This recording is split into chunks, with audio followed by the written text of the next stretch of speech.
bueno, ustedes desde Aula Abierta han recabado precisamente toda esta denuncia de violación de derechos humanos en las universidades a todos los estudiantes, no solamente en Venezuela, como mencionas, sino también en Latinoamérica, pero quisiera un poco más este balance detallado de lo que ustedes han hecho y desde hace cuánto tiempo.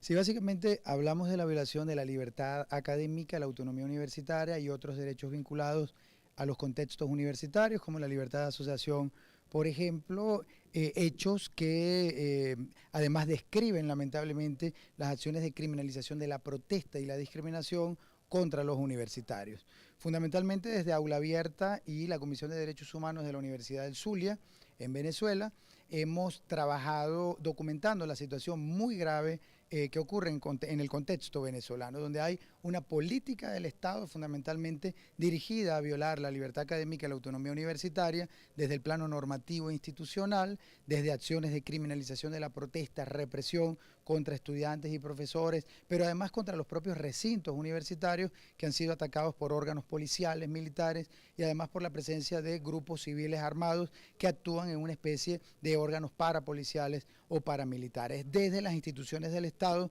como los órganos del Ejecutivo Nacional o el Ejecutivo Regional, caso por ejemplo de la Universidad de Carabobo, y los universitarios y los líderes estudiantiles de la Universidad de Carabobo, por ejemplo, en relación a un gobernador en el estado de Carabobo, que ha sistemáticamente atacado no solo a autoridades de la universidad, sino al propio liderazgo del movimiento estudiantil. Pero también, por ejemplo, desde el Poder Judicial hemos documentado desde el 2010 más de 50 sentencias dirigidas a menoscabar las competencias de las universidades. Por ejemplo, al estudiante universitario Marlon Díaz, en el mes de noviembre se le desconoce efectivamente del nombramiento que la comunidad universitaria y estudiantil especialmente le había reconocido como presidente de la FCU de la Universidad de Carabobo por una sentencia de la Sala Electoral del Tribunal Supremo de Justicia en actos de absoluta violación de las competencias propias de las universidades. La situación de la represión contra los universitarios,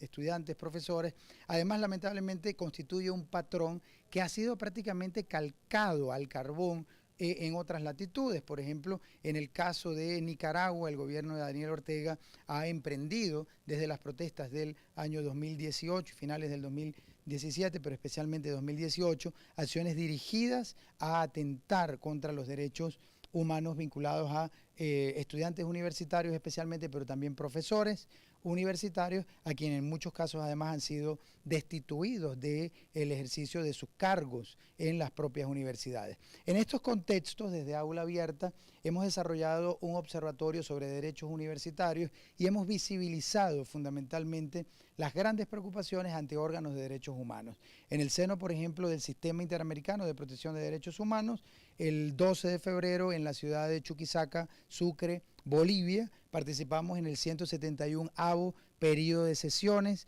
de la Comisión Interamericana, que por primera vez en la historia desarrolló una audiencia temática continental para las Américas sobre libertad académica, autonomía universitaria y derechos vinculados a entornos universitarios. En el último periodo de sesiones de la CIDH estuvimos justamente